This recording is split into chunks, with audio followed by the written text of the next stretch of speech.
Hello दोस्तों, exam expert India YouTube channel पर आप लोगों का स्वागत है।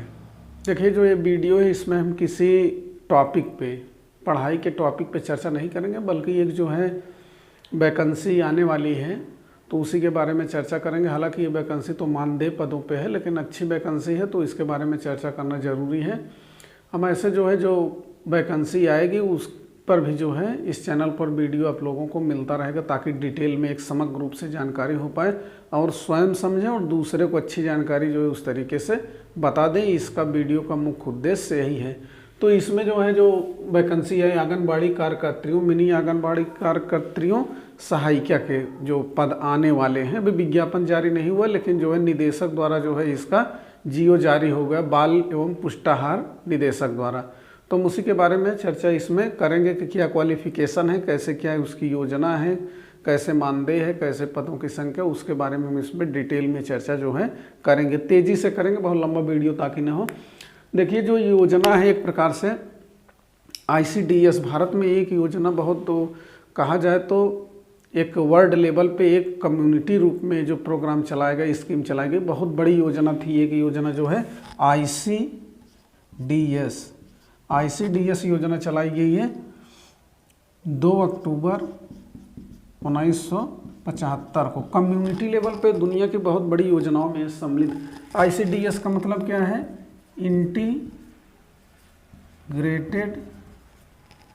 चाइल्ड डेवलपमेंट स्कीम, या इसी को हम कहें एकीकृत बाल विकास योजना। एकीकृत बाल विकास योजना यह जो है किसके द्वारा जारी की गई थी? केंद्रीय महिला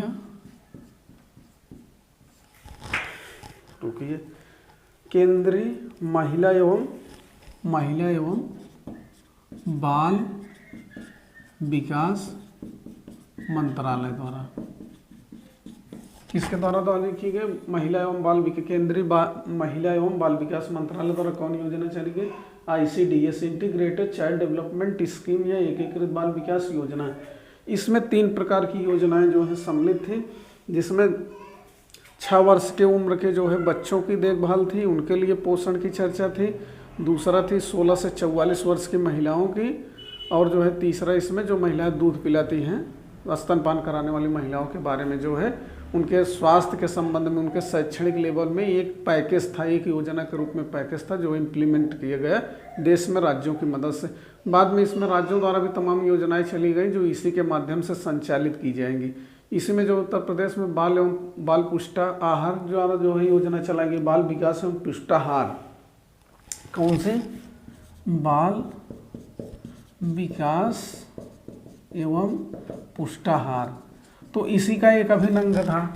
तो ये भी योजना चलाई गई थी। इसको संचालित करने के लिए, इसको इम्प्लीमेंट करने के लिए ग्रामीण लेवल पर तमाम कार्यकर्ताओं की ज़रूरत महसूस हुई, जिनकी नियुक्ति जो है बाद में की गई।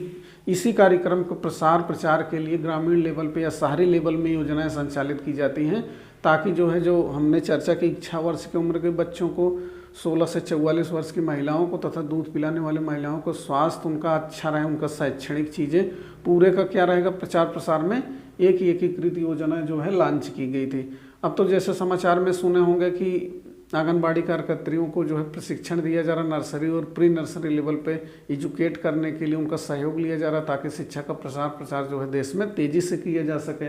तो एक महत्वपूर्ण पद हो गया है अब। तो इसके बारे में हम क्वालिफिकेशन की इसकी हम जो है चर्चा कर लेंगे कि क्या क्वालिफिकेशन इसकी है। तो पहले जैसे आंगनबाड़ी कार्यकर्त्रियों की, ये कार्यकर्त्री है, इसको जानिएगा, चार्ट में लिखा हूँ। आंगनबाड़ी कार्यकर्त्रियों की क्वालिफिकेशन क्या है? हाई स्कूल उत्तीर्ण होना चाहिए। क्या होना चाहिए? कक्षा 10 पास होना चाहिए, हाई स्कूल उत्तीर्ण होना चाहिए कार्यकर्त्रियों के लिए। उम्र क्या है इनकी? 21 से 45 वर्ष। इतना चीज़ हम पहले देखेंगे। क्वालिफिकेशन 10 हाई स्कूल उत्तीर्ण है, एज 21 से 45 साल है। मिनी आंगनबाड़ी कार्यकर्त्रियों वही है, हाई स्कूल इनके लिए भी उत्तीर्ण माना जाएगा। 21 से 45 एज इनकी भी है। सहायिका है, कक्षा 5 उत्तीर्ण सहायिका के लिए है। क्या है? सहायिका के लिए आंगनबाड़ी कार्यकर्त्रियों, मिनी आंगनबाड़ी कार्यकर्त्रियों के लिए कक्षा 10 पास कक्षा 10 उत्तीर्ण होना आवश्यक है, या हाई स्कूल कह दें कि उत्तीर्ण होना आवश्यक है। वहीं सहायिका के लिए कक्षा 5 उत्तीर्ण होना आवश्यक है। अब एज देख लेते हैं, तीनों में जो है एज कितना है, 21 से 45 साल, 21 से 45 साल तीनों पदों के लिए जो है उम्मीदवार की आयु होनी चाहिए। केवल महिलाएं जो है पात्र होंगी, ये जान ही रहे हैं, केवल महिला। तो 21 से 45 साल इनकी उम्र जो है होनी चाहिए। लेकिन सहायिका अगर जो है, जो वर्तमान में सहायिका के पद पे कार्य कर रहा है, अगर वो कार्यकर्त्री के लिए आवेदन करता है तो 5 वर्ष की उसको छोड़ दी जाएगी। कितने वर्ष के? 5 वर्ष को उसको छोड़ दी जाएगी। अर्थात जो वर्तमान में सहायिका पद पे कार्यरत है, वर्तमान में जो सहायिका पद पे कार्य है, उनको जो है कार्यकर्त्री के पदों के लिए, देखिए यहाँ 21 से 45 है, लेकिन अगर सहायिका जो वर्तमान में है उसके लिए क्या 5 साल की छूट है, 5 वर्ष की इनको छूट दिया गया। अर्थात 50 वर्ष तक आवेदन कर सकते हैं अगर उनकी उम्र है कितना, 50 वर्ष तक। 5 वर्ष के लिए छोड़ दी गई जो वर्तमान में सहायिका कार्यरत हैं और वो कार्यकर्त्री के रूप में आवेदन करेंगे तो उनको 5 साल के लिए छोड़ दिया जाएगा। सबको नहीं, केवल जो वर्तमान में सहायिका कार्यरत हैं और कार्यकर्त्री के लिए आवेदन करेंगे उनके लिए जो है 5 वर्ष की छूट दी गई है। अगला आते हैं, हम देखते हैं चयन हेतु पात्रता क्या है, इसके बारे में। आवेदक क्या हो, उसी ग्राम सभा का निवासी हो, ग्रामीण लेवल में क्या हो, उसी ग्राम सभा का निवासी होना चाहिए जहां उसकी नियुक्ति होगी। जैसे मान लीजिए कोई गांव ए है, तो अगर कोई ए गांव का है तो जितने लोग हैं वही आवेदन कर पाएंगे जो ए गांव के निवासी हैं। दूसरा बी गांव है तो बी गांव का निवासी गांव में आवेदन नहीं कर पाएगा, ये भी जानते रहिए। उसी तरीके का शहरी क्षेत्रों में क्या है, वार्ड निवासी, वार्ड होता है, वार्ड संख्या 13, 14, 15 ऐसे करके वार्ड होता है। तो उसमें भी क्या होगा कि केवल वार्ड का निवासी होना चाहिए, तभी जो है उसकी नियुक्ति होगी। यह भी क्या है, चयन हेतु एक पात्रता है। क्या पात्रता हो गई, एक तो सहायिका के लिए अगर हम देखें तो सहायिका के लिए कक्षा 5 है, कार्यकर्त्री के लिए कक्षा 10 है, प्लस इन तीनों पदों के लिए क्वालिफिकेशन जो है निर्धारित है कक्षा 10 और कक्षा 5। दूसरी पात्रता क्या है, उसी ग्राम सभा का गांव में या शहर में उसी वार्ड का निवासी होना क्या है, अनिवार्य है, अन्यथा नियुक्ति नहीं होगी। आरक्षण का पालन किया जाएगा, जैसे ओबीसी, एससी, एसटी का है उनका जो है पालन किया जाएगा। हर जगह ईडब्ल्यूएस का कोटा लगता जा रहा है, आरक्षण दिया जा रहा है, तो ईडब्ल्यूएस का भी रिजर्वेशन रहेगा, निश्चित है। लेकिन इस पूरी चयन प्रक्रिया में गरीबी रेखा के नीचे वालों को क्या किया जाएगा, वरीयता दी जाएगी। बीपीएल जो कार्ड धारक होते हैं उनको क्या किया जाएगा, वरीयता दी जाएगी जो गरीबी रेखा के नीचे हैं। अर्थात पूरे पद में तो मान लीजिए जो क्वालिफिकेशन बताया गया कि कक्षा 10 कक्षा 5 पास हो, उसी ग्राम या उसी शहरी वार्ड का निवासी हो। तीसरा चीज़ इसमें क्या जुड़ गया कि ग्रामीण गरीबी रेखा के नीचे को वरीयता जाए। वरीयता का मतलब क्या है, मान लीजिए अगर जो है 2 लोगों का जैसे हैं, तो अगर भर्ती में 4 हैं, 2 लोग एक गांव के, अगर मान लीजिए एक जो है बीपीएल कार्ड धारक है ना, बीपीएल है तो उसको वरीयता जाएगी, एपीएल के ऊपर उसको क्या की जाएगी, वरीयता दी जाएगी। अब इसमें जो है कौन गरीब माना जाएगा, गरीबी रेखा के नीचे की परिभाषा क्या होगी, तो इसका जो नया सर्कुलर आया है आय प्रमाण पत्र का, कितना इनकम, वार्षिक इनकम होनी चाहिए, उस सर्कुलर के अनुसार अगर उसके पास जो आय प्रमाण पत्र रहेगा उसी को गरीबी रेखा के नीचे माना जाएगा।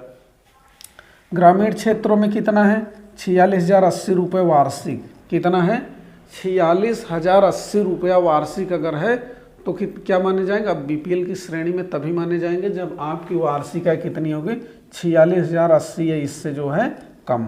शहरी क्षेत्रों में यही क्या है, 56,460 रुपया। बहुत महत्वपूर्ण है, इस बिंदु को समझ लीजिए कि गरीबी रेखा के नीचे जो अभ्यर्थी रहेंगे उनको वरीयता दी जाएगी। लेकिन गरीब कौन होगा, गरीबी रेखा के नीचे किसको माना जाएगा, जिनकी वार्षिक आय ग्रामीण क्षेत्रों में 46,080 रुपया या उससे कम है, शहरी क्षेत्रों में 56,460 वार्षिक है, महीना नहीं है, महीने तो हो जाएंगे लखपति। तो इसमें 56,460 रुपया वार्षिक है, वही जो है गरीबी रेखा के नीचे माने जाएंगे। संशोधन हुआ है, इसी के अनुसार जो है उनके पास आय प्रमाण पत्र होना चाहिए। अब देखिए सहायिका में एक चीज़ और जोड़ दिया गया, जैसे मान लीजिए कि किनको, विधवा को, तलाकशुदा को, परित्यक्ता को सहायिका के उपलब्ध न होने की दशा में क्या किया जाएगा, इनको वरीयता दी जाएगी। अगर मान लीजिए कि बीपीएल में कोई नहीं है या उस कैटेगरी में नहीं है तो किसको वरीयता दी जाएगी? जो विधवा हैं, तलाकशुदा हैं, परित्यक्ता हैं, सहायिका के उपलब्ध न होने की दशा में इनको क्या किया जाएगा? वरीयता दी जाएगी। ये भी जानते रहिए। अगला क्या है? आवेदन पत्रों की प्राप्ति। आवेदन पत्र की प्राप्ति की चयन प्रक्रिया संबंधित जिले के जिलाधिकारी द्वारा जो है संपादित होगी। इस पूरे चयन प्रक्रिया में हेड कौन है? जिलाधिकारी है ना। तो जिलाधिकारी की देखरेख में पूरी चयन प्रक्रिया क्या होगी? पूरी की जाएगी। जिस तरीके से देखिए जो जियो सर्कुलर में दिया गया है, कहीं कोई इसका वर्णन अभी नहीं है, लेकिन जियो सर्कुलर में जैसा दिया गया है उससे लगता है कि आवेदन कैसे होगा इसका? ऑनलाइन होगा। ऑनलाइन आवेदन होगा, ऑनलाइन ही इसका भरे। चूँकि एनआईसी की चर्चा की गई तो एनआईसी का काम है, नेशनल इन्फोटिक कंपनी है, तो इसमें क्या है, ये ऑनलाइन का काम करती है, तो सॉफ्टवेयर बनाने का काम इसके माध्यम से होता है। तो इसमें इसका मतलब निश्चित है कि ये फॉर्म कैसे रहेगा? ऑनलाइन रहेगा, ऑफलाइन नहीं रहेगा। विज्ञापन प्रकाशित होने के 45 दिनों की प्रक्रिया पूर्ण, अर्थात जब विज्ञापन इसका है, कभी तो विज्ञापन नहीं है, जियो केवल आया है। बाल एवं पुष्टाहार निदेशक द्वारा इसका क्या आया है? केवल जियो गवर्नमेंट ऑर्डर आया, अभी कोई विज्ञापन नहीं, एडवर्टीजमेंट आ जाएगा तो उसके 45 दिन में भर्ती प्रक्रिया पूरी की जाएगा, ऐसा कहा गया है। बाकी भर्ती की स्थिति जानी रहे। चयन समिति एक बनेगी। चयन समिति में 5 सदस्य होंगे। हमको ये नहीं जानना है कि कौन होगा, इररिलेवेंट चीज़ें जान के क्या करेंगे, लेकिन जानना चाहे तो सुन लीजिए। 5 सदस्य सम्मिलित होंगे, जिसमें जिलाधिकारी द्वारा नामित एक मुख्य विकास अधिकारी हो सकते हैं, एक ओबीसी का अधिकारी हो सकता है बड़े लेवल के, एक एससी एसटी का बड़ा अधिकारी, एक महिला अधिकारी। इसी तरीके से 5 का जो है क्या बनेगा? पैनल बनेगा। 5 सदस्यों का क्या बनेगा? पैनल बनेगा। वही चयन उसी की निगरानी में पूरी चयन समिति होगी। अब इसमें कोरम होता है। कोरम मतलब कम से कम उतने सदस्य नहीं रहेंगे तो चयन प्रक्रिया नहीं हो पाएगी। ऐसे चीज़ें हैं, 4 की उपस्थिति इसमें अनिवार्य होगी। जैसे 5 लोग हैं, 4 लोगों को रहना चाहिए। 3, 2, 1 रहेंगे तो प्रक्रिया नहीं होगी, 4 लोगों का रहना अनिवार्य है। अब महत्वपूर्ण चीज़ जो जानना चाह रहे हैं कि इसकी कैसे चयन होगा। आवेदन तो बहुत लोग करेंगे, ग्रामीण लेवल पे वैकेंसी है या शहरी लेवल पे वैकेंसी, दोनों लेवल पे वैकेंसी, तो भरने वालों की तादाद जो है संख्या ज़्यादा रहेगी। तो भले इसमें क्वालिफिकेशन हाई स्कूल उत्तीर्ण, कक्षा 5 उत्तीर्ण कर दिया, लेकिन उसका कोई मतलब नहीं है। अगर चूँकि चयन प्रक्रिया जो अगर ये बताया गया है कि हाई स्कूल, इंटर, स्नातक में प्राप्त अंकों के प्रतिशत को 10 से भाग देकर प्राप्त किया जाएगा। भले यहाँ बता दिया गया है कक्षा 10, मान लीजिए आप कक्षा 10 पास होकर फॉर्म भरेंगे तो मेरिट इस आधार पर बनेगी, तो उस आधार पर जो कक्षा 10 का केवल मार्कशीट लगाएगा, 10 तक पढ़ा है, उसका तो चयन संभव ही नहीं है ना। तो क्वालिफिकेशन में जैसे बता दिए हैं कि कैसे इसकी मेरिट सूची कैसे बनेगी, एकदम इम्पॉर्टेंट चीज़ देखिए। हाई स्कूल, इंटर, स्नातक, अर्थात आप हाई स्कूल का, इंटर का, बीए का, तीनों वर्ष में क्या होगा? में प्राप्त अंक प्रतिशत को, प्राप्त अंक प्रतिशत का, जैसे मान लीजिए कि आप जो है कक्षा 10 है, 600 को पूर्णांक है, तो उसमें जितना नंबर पाए होंगे उसी का परसेंटेज जोड़ा जाएगा 10 से विभाजित करके। जैसे यहाँ मैंने उदाहरण भी एक लिया, किसी का अभ्यर्थी का हाई स्कूल में 50% है, इंटर में 60% है, स्नातक में 55% है, तो टोटल अंक उसका कैसे निकाला जाएगा? क्योंकि देखिए कहा है में प्राप्त अंक प्रतिशत, में प्राप्त अंक प्रतिशत। अंक प्रतिशत का मतलब 50%, 53%, 54%, 60%, ऐसे पूरा नंबर नहीं। तो इसमें क्या होगा? अब जैसे मान लीजिए 50% है तो 50 का 10 का भाग हो जाएगा, इसमें 5 अंक इसका आ जाएगा। इसी तरीके से 60 अगर है तो 60/10 हो जाएगा, इसका 6 आ जाएगा। इसी तरीके से अगर मान लीजिए स्नातक में 55 है तो 55/10 हो जाएगा, 5.5 हो जाएगा। तीनों मिला के कितना हो जाएगा? 16.5। यही क्या मान लिया जाएगा? उसका अंक प्रतिशत मान लिया गया। चूँकि प्रतिशत 50 है ना हाई स्कूल में, इंटर में 60 है, स्नातक में 55 है, तो 16.5, 16.5 अंक उसका मान लिया जाएगा। यही जोड़ के जो यही मेरिट बनेगी, जिसका ज़्यादा रहेगा उसी का जो है चयन होगा। यहाँ तक बात समझ में आ गई होगी। और चीज़ देख लेते हैं, शादी के बाद। अब यहाँ जैसे मान लीजिए किसी की नियुक्ति होती है तो शादी हो जाता है, उस स्थिति में क्या होगा? शादी के बाद ससुराल की ग्राम सभा में उसके समकक्ष पद रिक्त है तो समायोजन जो है स्थिति में किया जाएगा। समायोजित उस पर विचार किया जाएगा। जैसे मान लीजिए कोई अनमैरिड है, उसका चयन हो जाता है सहायिका में या कार्यकर्त्री पद पर, लेकिन शादी हो जाता है तो जिस ग्राम सभा में शादी होगी, जिस जिले की ग्राम सभा में, वहाँ अगर सहायिका यहाँ है मायके में, ससुराल में जाएंगे तो वहाँ अगर सहायिका का पद खाली है तो उसको वहाँ पर क्या कर दिया जाएगा, समायोजित कर दिया जाएगा। अब सेवा समाप्ति कैसे होगी इसको देख लेते हैं। ग्राम प्रधान, ग्राम पंचायत, देखिए इसमें कौन इनवैलिड होगा, कौन फार्म नहीं भर पाएगा। ग्राम प्रधान नहीं भर पाएंगे, अगर किसी गांव का ग्राम प्रधान वो फार्म नहीं भर पाएगा। ग्राम पंचायत का सदस्य नहीं भर पाएगा। जिला पंचायत सदस्य, नगर पालिका सभासद आदि होने पर सेवा समाप्त हो जाएगी। अगर हैं तो अप्लाई नहीं कर पाएंगे, नहीं है तो क्या होगा, बाद में सेवा समाप्त हो जाएगी अगर इन पदों पर चुनाव जीतते हैं और जीत जाते हैं लड़के। कौन कौन, जैसे ग्राम पंचायत के सदस्य हो गए, प्रधान हो गए, बीडीसी हो गए, ब्लॉक प्रमुख हो गए, जिला पंचायत सदस्य हो गए, जिला पंचायत अध्यक्ष हो गए, नगर पालिका है, और तो उसमें जो है जो सभासद होते हैं, पार्षद हैं, मेयर है, तमाम प्रकार के जो पद हैं, इस पर अगर कोई है तो दावेदारी नहीं कर सकता है, इसको जानते रहिए। अब कार्यकर्त्री सहायिका का अपने गांव छोड़ने पर क्या होगा, सेवा समाप्ति हो जाएगी। जैसे मान लीजिए कोई सहायिका है बम्बई दिल्ली कहीं हस्बैंड नौकरी कर रहा है, कहीं चले गए, तो क्या होगा, उनकी सेवा जो है समाप्त हो जाएगी। शादी होने पर यदि कोई कार्यकर्त्री सहायिका अन्यत्र रहने लगे तो भी क्या होगा, सेवा समाप्त हो जाएगी। इसमें दोनों में कन्फ्यूजन है। देखिए जब विज्ञापन आएगा तो इसमें और स्थिति स्पष्ट हो जाएगी कि शादी होने पर यदि कोई कार्यकर्त्री सहायिका अन्यत्र रहने लगे, शादी होने पे अन्यत्र रहने लगे, जैसे मान लीजिए अन्यत्र का मतलब किसी शहर में जाकर रहने लगे, तो इस स्थिति में क्या होगा, उसकी सेवा क्या होगी, समाप्त कर दी जाएगी। तो इतना पूरा है जानकारी जो है दिया गया है।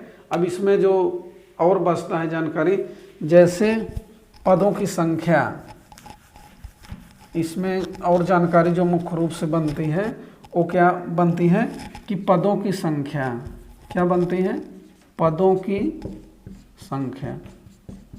देखिए पदों की संख्या चूंकि अभी क्लियर नहीं है, पेपर में देता है कभी 50,000 देगा, कभी 32,000 देगा, कभी 50,000 देगा, कभी 32,000 देता है पेपर में। लेकिन ये मान के चलिए कि 30,000 से कम नहीं रहेगा, 30,000 से कम नहीं रहेगा, 30 से 50,000 के बीच में रहेगा, 30 से 50,000 के बीच में पदों की संख्या रहेगी। अभी बता दिया जाए क्या मतलब है। हवाई फायर में कोई चीज़ ऐसे सूचना दे दी जाए जो चीज़ इररिलेवेंट है, मालूम है नहीं, चूँकि जो इनका जियो है उसमें कहीं जो है पदों की संख्या का जिक्र नहीं है, केवल पेपर में जो है दिया जा रहा है। चूँकि इसमें एक चीज़ हुआ क्या है, जो 62 वर्ष पूरा कर लिया है जो महिला, उनकी क्या होगी, सेवा समाप्त अब हो जाएगी। इसमें भी चयन जिनका होगा 62 वर्ष की उम्र पूरी करने पे सेवाएं समाप्त हो जाएगी। उसी तरीके से जो कार्यकर्त्रियाँ नियुक्त थी, जो सहायिका कार्य कर रही हैं, अगर उनकी उम्र 62 वर्ष पूरी हो गई है तो उनकी भी क्या सेवा क्या हो जाएगी, अब समाप्त हो जाएगी। तो वो भी पद रिक्त मान लिए जाएंगे। 23-24 हज़ार पद पहले से रिक्त थे, तो कुल मिला के उम्मीद है कि 30 से 50,000 पद जैसा बताया जा रहा है, कहीं 32,000 कहीं 50,000 पद खाली है, उस पर मैं अभी नहीं, जब विज्ञापन आया जाएगा तो उस पर जो है आपको अपडेट कर दिया जाएगा। लेकिन मान के चलिए कि 30 से 50,000 पद इसमें जो है भर्ती के लिए रहेंगे। मानदेय की चर्चा करें। मानदेय इस समय जैसे जानते हैं कि सहायिका को मानदेय लगभग एक अनुमान है कि 2,700 है, लगभग 2,2700। कार्यकर्त्री को 5,500 है, 5,500 रुपये ऐसे जो है मानदेय मिल रहा है। लेकिन नए विज्ञापन में नए उसमें क्या संशोधन होता है, इसकी जो है जानकारी जो है बाद में मिलेगी, जब विज्ञापन आ जाएगा तब। अभी बताना कोई जल्दबाजी होगी, बेमतलब का एथेंटिक कोई चीज़ रहे तो वही बताना ज़्यादा अच्छा रहता है। जब जानकारी मिल जाएगी, विज्ञापन आ जाएगा तो आप लोगों को अपडेट कर दिया जाएगा। इसी तरीके से वैकेंसी हमको लगता है कि 1 हफ्ते के अंदर जो इसका विज्ञापन आ जाएगा, तो आप लोगों को इसके बारे में और क्लियरिटी दे दी जाएगी इसी चैनल पे। तो अगर जानकारी अच्छी लगे चैनल सब्सक्राइब करें, लाइक करिए। थैंक यू, धन्यवाद।